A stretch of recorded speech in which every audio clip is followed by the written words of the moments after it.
In a home where you make a Bloody Mary exactly the way you want it. I'm Mike, the At Home Bartender, and I'm here to show you how. Hi, I'm Mike, the At Home Bartender. Today I'm going to show you how to make a Bloody Mary, another American original. Now let's make one for you. I'm Mike, the At Home Bartender. Now let's make a Bloody Mary. Bloody Mary is served in a pint glass because there's plenty of room for all the ingredients that go into it. The ingredients include vodka, Worcestershire sauce, tomato juice, Tabasco sauce, ground pepper, and celery salt. First thing I'm going to do is I'm going to take my pint glass and I'm going to fill it with ice.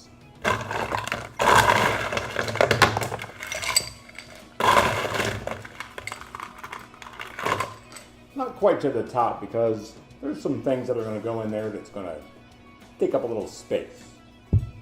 Now the amount of vodka that you want to use is 1.25 ounces. Of course you can use your jigger to get your 1.25 ounces, or if you have a pour spout, it'll be a 5 count. So we'll do 1, 2, 3, 4, 5. And they're also a little bit messy to make, so that's why I have my little paper towel here to keep my counter clean. These little cans of tomato juice are the perfect amount for a Bloody Mary. Give them a little shake. And we'll pour that tomato juice right in there and we'll pour all of it. So we're good to go with that. Now comes the best part, to give it some real flavor. Worcestershire sauce is very important, and we'll give it 2 or 3 shakes. It all depends on how you want to have your Bloody Mary to taste. One good shake like that is perfect for me.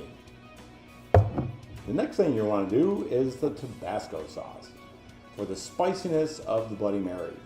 Now the Tabasco is the best type of sauce to use.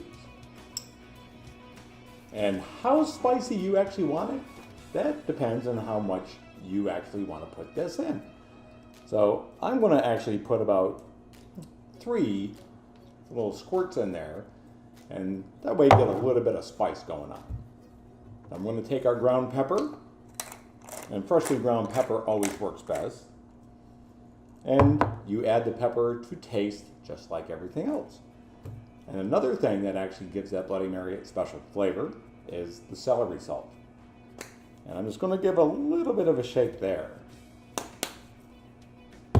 Now, you could either stir it up or you can find a way, but the best way that I've found that will actually combine all the ingredients wonderfully is to take my shaker, put it right over top of the glass, turn it once, turn it back over like that, and you have Bloody Mary perfection. Now, when it comes to the garnish, everyone is familiar with the celery stalk, which is what I'm going to be using. But there's all kinds of garnish. You can use 3 olives on a stick, you can use cooked bacon, you can use string beans like I've seen in New Orleans. String beans are very popular there. But the purpose really of the celery stick is just for a fancy looking stir of your Bloody Mary. And because of the way that it is, it's also enjoyed best with a straw.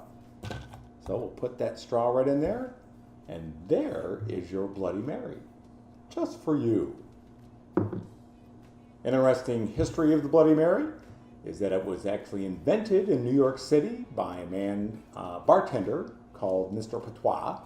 I'm not sure if I actually am pronouncing it correctly, but he worked at the St. Regis Hotel in New York City, a Starwood hotel, and it was in 1936, right after the Prohibition had ended.